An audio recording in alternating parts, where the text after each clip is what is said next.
welcome back to my channel. Good afternoon, good evening, wherever you are.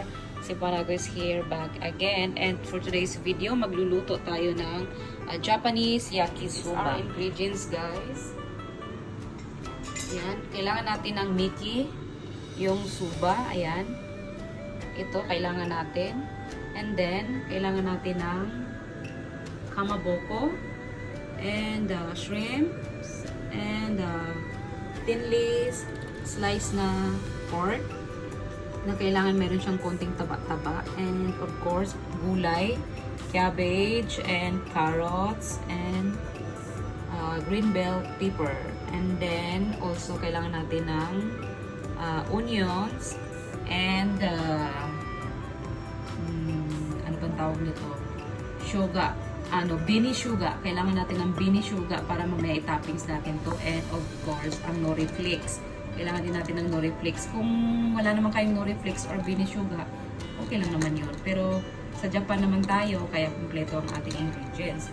And also, kailangan natin ng sake. Yung sake ng Japan, guys, ito siya. Ganito siya. Yan, bili kayo ng sake na ganyan. Ayan. Tapos, olive oil. And also, kailangan natin ng bulldog westa sauce and bulldog na sauce. Ayan. Ito lang, dalawa lang yung kailangan natin pang timpla, guys. Ayan, take note. Bili kayo ng ganyan para makakain kayo ng yakisoba. Kailangan lang tong dalawa na to. Kasi meron talaga siyang sauce na nakapack, guys. Pero hindi natin siya gagamitin kasi from the scratch para malaman nyo kung anong nilalagay ng yakisoba. Okay? So now, let's proceed to our next procedure. Ayan, painitin natin ang ating pan. At maglagay tayo ng olive oil sa ating pan. Kahit salad oil lang pwede naman siya, guys. Kung wala naman kayong olive oil, pwede. Ayan, painitin muna natin siya. Tapos, ang una nating ilalagay is yung ating karne. Lagay natin yung ating karne. Isa muna natin ang ating karne.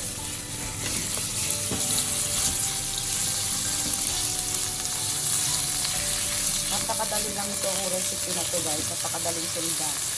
Basta mayroon lang kayo ng dalawang bulldog sauce na yan. Yan, pwede na kayong gumawa ng yakisoba. At hindi lang pang yakisoba ang bulldog sauce, guys. Pwede din sa panglagay sa curry rice. Next time, magluluto tayo ng curry rice para alam mo kung paano lutuin ang curry rice ng Japan. Yan. Isa lang natin ang ating karne. And then, lagyan natin ng kaunting paminta pala. Ayan, brown black pepper. Little bit of brown black pepper. Ito lang natin siya.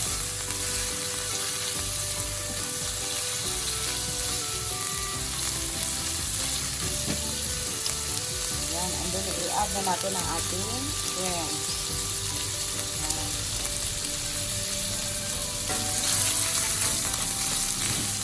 Madali lang tulutuin kasi yung baboy, yung karne niya is napaka-simple slice lang. Maliitin nyo lang yung karne nyo na mayroon siyang konting mga taba-taba para mayroon din siyang lumalabas na konting mantika. Ayan. So, yan, pwede na siya. Napakadali lang. Ilang seconds lang yan. Tapos, ilagay natin ang ating gulay na carrots. Let's add our carrots. Lahat natin ang carrots kasi matigas-tigas siya ng konti. At saka hiwain nyo rin siya ng super thin lang para madali ang maluto lang siya. Pabilisan. Kung hindi masyadong laki lang. Yan, kasi yakisoba naman siya eh. Kailangan siyang madaling lutuin. Napaka-simple lang itong ingredients na ito, guys. Saka napakadali gawin. So, look at that. Yan na siya ito. So, gawin na natin siya ng mga 1 minute.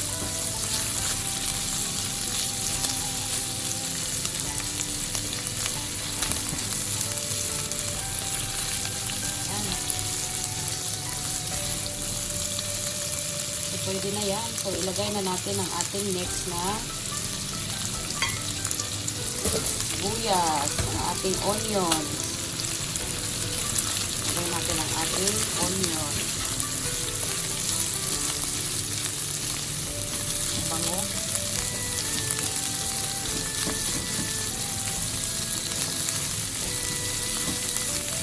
Diba?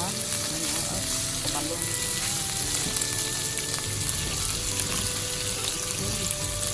Ayaw magpaluto Kabalong yung karne. Ayan, mix na yung konti dyan. Tapos, i-add na natin ang ating cabbage. Tapos, add lang.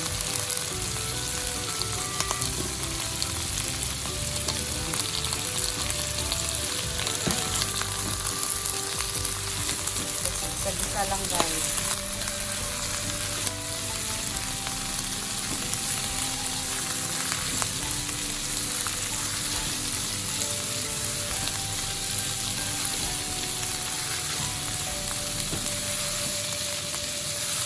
Look at that. Diba? Sarang natin ito ng mga 30 seconds lang. Dahil lang ito Kailangan magluto kayo, manipis na non-stick yung lutuan nyo para madali siya. Kasi mainit siya madali siya maluto pag manipis lang yung non-stick natin. Ayan. Makakasave tayo sa gas. So, ayan. Okay na siya. Tapos, i-add na natin ang ating green bell pepper. Seconds lang dito guys Ayan.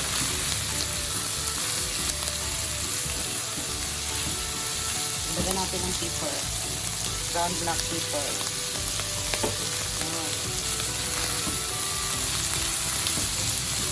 So, para lumasa na siya guys, yan, lagyan natin siya ng oyster sauce. Konting oyster sauce. And then, konting bulldog sauce. Yan, yun yung pampalasa ng ating yakisoba guys. So, lalagyan natin siya ng bulldog oyster sauce. Konti. Ayan. According to taste lang ninyo guys. And then, yung ating bulldog na oyster sauce. Ayan, kailangan din natin ng lagyan. Yung dalawa lang ang kailangan nito. Napakabango. Ayan. Ito, bango na niya. Ayan, kita nyo, wala siyang sabaw. Hindi natin siya lalagyan ng sabaw. Lutuin siya sa non-stick. Kasi kaya nga siya yakisoba. Kasi iyayaki natin yung kanyang soba. Ibig sabihin ng yaki, pa-fry natin yung kanyang soba dyan. Sama sa kanyang gulay. Yan. Basta non-stick lang yung lutuan nyo, okay na yan. Manipis na non-stick, okay na yan. Kasi tuyo ang yakisoba Yaki is minced fry kasi yan. Pinatuyo na yakisoba. Tapos, pwede na siyang lagay na natin ang ating kamaboko. Ayan, yung ating kamaboko. Optional lang guys, kung gusto nyong may kamaboko, ayan, pwede kayo maglagay or seafood. Kung gusto nyo seafood, ang nyo, ang sahog nyo sa inyong yakisoba, it's okay lang. Pero ito yung karamihan na kadalasan na ginagawa ko sa dalawa. Kasi ito yung favorite nila Ayan, napakabango guys. Super bango. Ayan. At saka napakadali lang yan lutuin kasi yung soba na yung soba natin is na siya boiled na siya yung gawa na siya na soba. Yung Mickey. Sa Pinas pwede ka magluto nito basta kailangan din lang ng dalawang bulldog sauce, oyster sauce, and then yung bulldog na sauce ang kailangan natin. Yun lang ang pampalasa ng yakisoba. Look at that. Talaga nga, diba? Wala siyang sabaw. Ang yakisoba natin, hindi natin sinasabawan. Para yung lasa niya sumipsip talaga sa ilalim. Kasi mayroon naman yung gulay. Yung ng gulay, ayan. Okay, dumaan na. Ano ba yun? Patrol. Ayan, so this is it. Done na siya guys. Ready to plate na siya. Ayan, i-plate na natin ang ating yakisoba. Napakadali lang. Ayan, super dali. 3 minutes of cooking and you can have yakisoba, diba? Okay. Okay, ayan, let's plate that. Splitting times.